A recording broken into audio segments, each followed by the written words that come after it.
오늘 우리가 은혜 나눌 말씀의 제목은 연초부터 연말까지 From the beginning of the year to its end. 성경 본문 말씀은 신명기 11장 8절에서 12절에 있는 말씀입니다. 오늘 그 신명기는요, 왜 신명기인가요? 한자로 표현하면은 거듭 신자, 명할 명자, 거듭 명한다. 그래서 그 모세가 이제 이 세상을 떠나기 전에 이스라엘 백성에게 이제 한 얘기죠. 당부한 거죠. 유언입니다, 유언. 그래서, 항상 보면은 그 모세도 그랬고, 야곱도 그렇고 다 보면은요, 성경의 위인들은, 이 세상을 떠나면서 유언을 하죠. 근데 그 유언이 바로, 우리에게, 꼭 도움이 되는, 우리가 복을 받는 길을 제시해 주면서, 이제 이 세상을 떠났죠. 그래서 모세가 떠난 이후에, 그죠? 또 여호수아가 그 대업을 이어받아서 이제 가나안 땅을 점령을 했고, 또 여호수아도 마찬가지입니다. 여호수아도 이 땅을 떠날 때 또 똑같은 그 당부를 합니다. 그 당부는 뭐냐면 하나님의 명령을 잘 지켜라. 하나님의 명령을 잘 지키면 뭐예요? 오늘 제목처럼 연초부터 연말까지 하나님의 눈이 그 위에 계신다. 생각해 보세요. 우리한테 하나님의 눈이 계속 함께 하신다는 것은 얼마나 감사한지 모릅니다. 오늘 우리가 이 연초부터 연말까지 이 말씀으로 은혜를 나눌 텐데, 오늘은 새해의 첫 주일입니다. 모든 것에 시작이 있으면요 끝이 있습니다. 2025년도도 오늘 첫 주일이지만 또 금방 훅 갑니다. 훅 가면 또 2025년이 이제 또 마무리되는 또 날이 오겠죠. 3세기 이집트에요, 경건하게 사는 그 안토니오라는 사람이 있었습니다. 그는요, 자기 가산을 다 팔아서 가난한 사람들에게 나눠주고, 굴 속에 들어가서 은둔 생활을 했습니다. 사람들은, 이를 뭐라 그러냐면 사막의 성자라고 불렀습니다. 어느 날 안토니아가요, 기도하던 중에 하나님의 음성이 들렸습니다. 안토니오야, 내가 아무리 경건하게 살고자 하지만 알렉산드리아에서 헌신을 고치는 노인만 못하다. 알렉산드리아가 지금의 이집트입니다. 안토니오는요, 이 노인에 대해서 궁금해서 그를 찾아가서 직접 노인에게 물었습니다. 노인장은 어떤 방식으로 살아가십니까? 안토니오한테 되게 도전이 되는 말이었잖아요. 그죠? 자기는 모든 것을 버리고 굴에 들어가서 내가 하나님한테 헌신하고 기도하면서 경건한 삶을 살았는데, 야, 너보다 헌신을 고치는 사람이, 그 사람이 훨씬 너보다 낫다. 얼마나 자존심도 상하고, 기분이 안 좋았겠죠. 그래서 이제 이 노인을 찾아가서 물어봤는데, 이 노인이 대답합니다. 아주 겸손하게 말했습니다. 저는요, 가난해서 매일 신 고치는 일로 생활비를 벌고, 저녁에는 가정 예배를 드리고, 아이들에게는 하나님을 공경하는 법을 가르치고 있습니다. 저도요, 우리 가족한테, 특히 우리 자녀들한테 이거를 누누이 강조를 했어요. 근데 누누이 강조를 하는데 이게 이대로 따라가면 복을 받는데 자꾸만 여기서 벗어나는 모습이 보여요.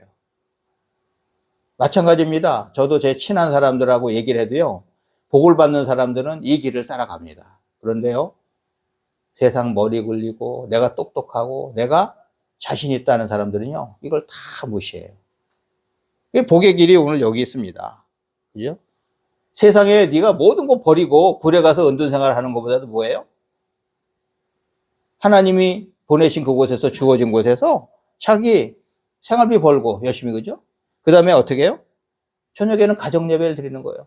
하나님을 예배하고 하루 동안 지켜주셔서 감사합니다. 그리고 아이들에게는 하나님을 공경하는 법을 가르쳤다. 사실은요, 저도 아마 이 세상 떠날 때 딱 하고 싶은 말 한마디만 해라 그러면 하나님의 법을 잘 지켜라. 그래서 저는 우리 집에 자녀를 다 이름을요, 지혜지자로 돌렸어요. 지혜지자로. 하나님의 지혜로 의지해서 살아라. 이렇게 제가 기도하면서 마음에 담긴 그 이름을 지었습니다. 그래서 우리 하나님이 주시는 지혜로 살면요, 사실은 이 세상 살아가면서 제가 여태까지 살아갔는데도, 이제 60 살았지만 그렇게 어려움이 없습니다. 왜? 하나님의 눈이 우리에 항상 계시기 때문에.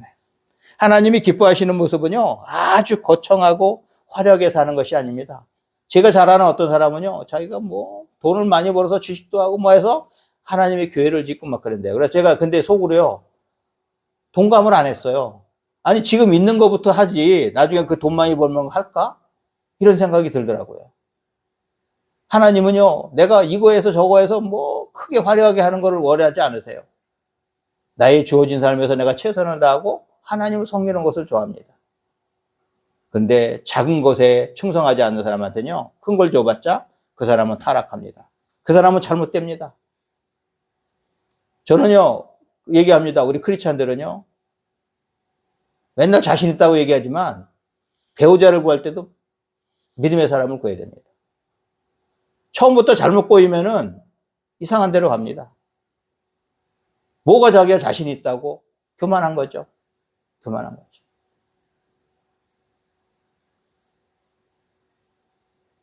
하나님이 기뻐하시는 모습은 아주 거창하고 화려하게 사는 것이 아니라 하루하루 하나님과 동행하며 살아가는 것입니다.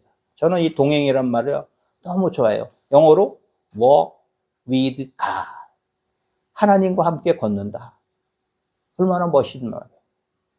하나님의 눈 위에 있으면서 우리 가는 곳에 항상 함께 하시면서 우리는 하나님과 함께 하는 거예요. 우리가 이렇게 대단한 사람이에요. 하나님이 함께 하기 때문에 우리의 두려움이 없어요.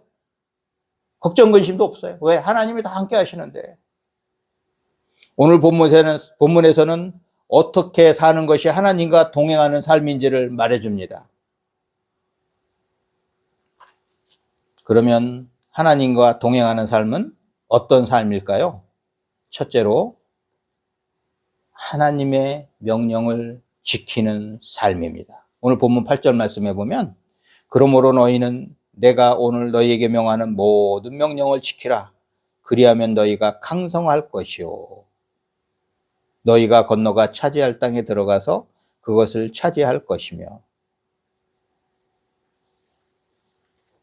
하나님의 명령을 지키는 것은요, 하나님의 말씀대로 사는 것입니다. 하나님의 말씀을 억지로 지키려고 할 때는 하나님의 말씀이 율법이 되지만 즐거운 마음으로 하나님 말씀을 따르는 사람에게는 삶의 내비게이션이 됩니다. 오늘 본문 8절에서는 너희는 내가 오늘 너희에게 명하는 모든 명령을 지키라. 그리하면 너희가 강성할 것이요. 너희가 건너가 차지할 땅에 들어가서 그것을 차지할 것이며 라고 합니다. 하나님의 말씀대로 사는 사람은 강성하여집니다. 그리고 오늘 너희가 들어갈 땅, 가나안 땅이죠. 약속의 땅, 하나님이 약속하신 젖과 꿀이 흐르는 땅, 그곳에 가서 누린다는 것입니다. 하나님은 우리에게 약속을 하시고 복의 길을 제시하셨는데 우리는 그 복의 길을 가지 않아요. 복의 길을 가지 않으면 내가 이걸 찾지 못하잖아요. 하나님이 지정하신 땅, 우리한테 주신 약속의 땅, 그것을 내가 쟁취하지 못합니다. 참 제가 졸업한 학교 중에 학교 그 교표가 그거잖아요. 모토가 사랑의 실천. 난 너무 좋습니다. 그런데요, 옛날에 제가 중고등학교 다닐 때 종로에 다실이 있었어요. 다실. 차 파는데 옛날에 뭐 다방 이렇게 얘기하다가 그걸로 이제 뭐 다실이라고 해서 다방은 뭐 좀 이상하게 안 좋게 생각하잖아요. 근데 다실이라는 게 있었는데 다실 차만 팔아요. 차만 아주 뭐. 그런데 그 상호가요, 약속의 땅. 그래서 약속의 땅으로 이렇게 그 상호를 쓴 데가 많았어요, 그 당시에. 근데요, 좀 너무 좋은 거예요. 하나님은 우리한테 약속의 땅을 제시하셨어요. 약속의 땅. 가나안 땅. 젖과 꿀이 흐르는 땅. 신명기 4장 40절에서는요, 오늘 내가 내게 명령하는 여호와의 규례와 명령을 지키라. 너와 네 후손이 복을 받아 네 하나님 여호와께서 네게 주시는 땅에서 한없이 오래 살리라고 합니다. 우리가 하나님의 명령을 지키며 살면 나만이 아니라 뭐예요?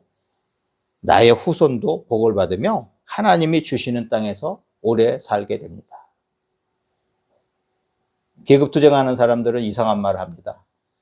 부잣집에서 태어나서 바르게 살고 바르게 해서 성공하면요, 그 사람은 삶의 궤적이 더럽다는 표현을 하는 사람을 봤어요.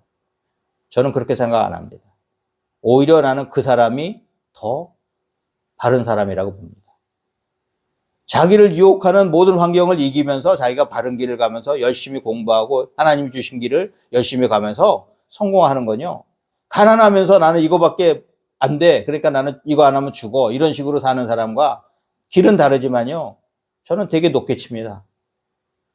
나를 유혹하고 내가 빠지기 쉬운 그 환경에서도 내가 올바른 길을 가고자 노력하는 것. 그게 나는 더 어떻게 보면 멋지다고 생각합니다.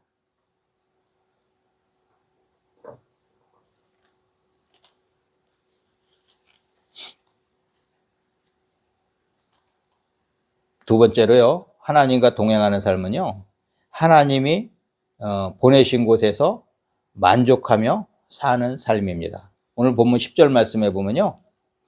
네가 들어가 차지하는 땅은 네가 나온 애굽 땅과 같지 아니하니 거기에서는 너희가 파종한 후에 발로 물대기를 채소밭 때 땡과 같이 하였거니와. 하나님과 동행하는 사람은요. 우리에게 지정하신 차지할 땅에 들어가 사는 것입니다. 차지할 땅은 하나님이 우리를 위해 마련하신 삶의 경계를 말합니다. 북한에서는요. 사는 지역을 국가에서 지정한답니다. 특히 평양에 들어가서 못 산다잖아요. 공을 세우고 공산당들 아니면은 평양에 들어가서 못 살아요. 깜짝 놀랐어요. 우리는 서울 가서 못 삽니까? 부산 가서 못 삽니까? 내가 살고자 하는데 아무 데 가서 살죠. 근데 우리 하나님 믿는 사람들은 보내신 곳에 있어요. 저도 어떻게 서울 사람인데 이 울진에 보내셔서 울진에서 이렇게 평생 살게 하셨을까? 저는 감사합니다. 저는 건강하지도 않았는데 울진에 와서 좋은 공기 마시면서 건강도 유지가 됐어요. 그 다음에 여기 와서 참 하나님이 또 저에 맞는 사역을 주셔서 평생 하나님의 일을 학생들과 하게 하시고 학생들과 함께 하셔서 너무나 감사합니다. 그리고 우리 그 축구교실에서 잘하는 친구들 보면은 참 제가 자랑합니다. 축구교실에서 잘하는 애들. 제가 이거 통계를 냈잖아요. 서울대학교 간 애만 3명이고, 그 다음에 그 명문대 간 애들 다 자기 역할. 또 이거 한수원에 들어오는 애도 제가 봤을 때 카운팅에 한 40명이 넘습니다. 뭐 이런 걸 봤을 때 이 기간이 가면요. 기간이 가면은 그만큼 쌓여집니다. 의사도 몇 명 나왔어요. 뭐 세상의 것만 갖고 그러지가 않지만 제가 봤을 때는 더 중요한 것은 하나님의 말씀 안에서 사는 겁니다. 우리가 축구 교실하면서도 할렐루야 하면서 할렐루야가 무슨 뜻이에요? 예수님 찬양이지. 프레이즈 투가. 하나님을 찬양하면서 내가 볼도 차고 같이 모여서 선후배 간에 끈끈한 이 정을 나누고 얼마나 멋있습니까? 저는 이곳에 보내셔서 하나님이 일을 하게 하신 거 너무나 감사합니다. 우리도 그래야 돼요. 하나님이 보내신 그곳에서 나는 최선을 다해야 됩니다. 어떤 사람은요, 거기를 벗어나려고 이상한 짓을 합니다. 하나님 보내셔서 여기서 일을 하라고 그랬는데 자꾸만 해외 선교 한답시고 뭐 돌아다니고 하나님이 필요하시면 거기 보내시죠. 하나님이 보내신 그곳에서 우리는 최선을 다하는 삶을 살아야 합니다. 우리가 하나님의 뜻을 잘 모르면 하나님이 보내신 곳에서 벗어나려고 발버둥을 치고 내 멋대로 그것을 이탈하지만 하나님이 보내신 곳은 바로 내 사역지이자 사람들을 전도해야 할 땅끝이라는 사실을 알아야 합니다. 지구는 둥글잖아요. 그럼 내가 있는 이곳이 이 지구상의 땅끝입니다. 땅끝까지 이르러 복음의 증인이 되라고 하신 그 주님의 마음을, 주님의 그 명령을 지키는 것은 내가 있는 이곳에서 최선을 다하는 것입니다. 하나님이 우리를 위해 지정하신 삶의 경계는 적과 꿀이 흐르는 땅이며 하나님이 보호하시는 자리입니다. 아브라함은요, 보내심을 받은 가나안 땅에서 믿음의 조상이 되었습니다. 요셉은 하나님이 지정하신 애굽에서 이스라엘의 번영을 이루며 하나님의 일을 했습니다. 또한 모세도 보내심을 받은 광야에서 훈련받아서 출애굽의 대업을 감당했습니다. 그리고 사도 바울이 이방인 선교사로서의 역할을 다함으로써 지금 우리가 하나님의 자녀가 되는 복을 누리고 있습니다. 그들이 그 역할을 하지 않았으면 하나님의 그 구속사의 역사가 여기까지 왔을까요? 오늘 여기 보면요. 비교합니다. 젖과 꿀이 흐르는 땅 가면요, 막 물도 많고 막 농사가 잘 될 줄 알았죠. 근데 말씀하시죠, 오늘. 너희가 있던 그 애굽은 발로 심어놓고 발로 물을 대도 물을 쉽게 댔는데, 발로 물을 댔는 게 이게 너무 물이 많고 풍부하다는 거 아니에요? 근데 너희가 가는 그 가나안 땅은, 젖과 꿀이 흐르는 땅이라고 하는 땅은 산과 골짜기로 되어 있어서 비가 오면은 다 흡수해버린다. 다 흡수돼버리면은 물을 어떻게 줘요? 내가 갖고 오는 곡식에. 그래도 그것이 복된 땅, 젖과 꿀이 흐르는 땅, 축복된 땅이라는 걸 왜 그러나요? 하나님의 눈이 그 위에 계시기 때문입니다. 우리는 세상의 것만 보면은 이게 도저히 나는 복이 아니다, 이게 어디 복된 땅인가, 이렇게 얘기하지만요, 하나님이 함께 하시는 그곳은 복된 땅이 됩니다. 연초부터 연말까지, from the beginning of the year to each end. 이 연초부터 연말까지는요, 1년 내내 혹은 항상이라는 의미입니다. 하나님은 우리의 일거수일투족을 챙기시고 지켜주십니다. 우리가 살아갈 길은 하나님의 말씀을 잘 듣고 행하는 삶이어야 합니다. 하나님이 보내신 곳에서 최선을 다하는 삶에는 하나님의 눈이 늘 함께 하십니다. 성경 고고학을 가르치는 찰스 셔우라는 교수님이 계셨습니다. 그분은요, 자기 생의 대부분을 팔레스타인에서 고적 답사와 연구를 하는데 바친 분입니다. 그는 선교사로서 또 고고학자로서 일을 하다가 고향인 미국에 다시 돌아오게 되었습니다. 그리고 신학교에서 강의를 했습니다. 그를 좋아하지 않는 학생들이 아무도 없었고, 그의 인격 앞에 압도당하지 않는 학생들 또한 아무도 없었습니다. 그런데 어느 날 이 교수님이 교통사고를 당하셨습니다.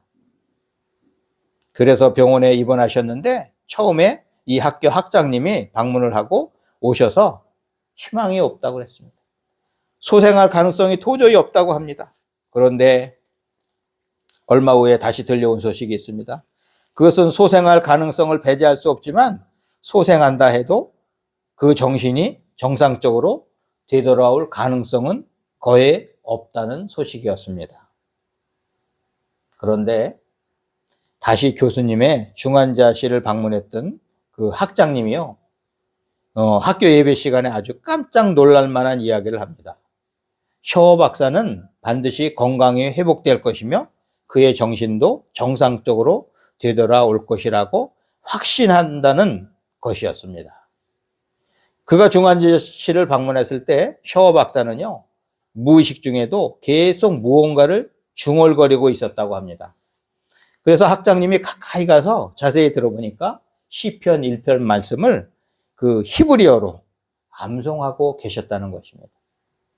그분은요, 평상시에 늘 말씀을 암송하고 말씀을 묵상하는 분이었습니다. 그만큼 말씀과 가까운 분이었습니다. 말씀이 그의 인격을 지배했고, 말씀을 통해 계시된 하나님이 그분과 같이 거닐고, 또 그분은 계속 그 말씀 속에 나타난 하나님을 사모했습니다. 그래서 그분의 인격과 얼굴에는 하나님의 영광스러움이 나타나 있었던 것입니다.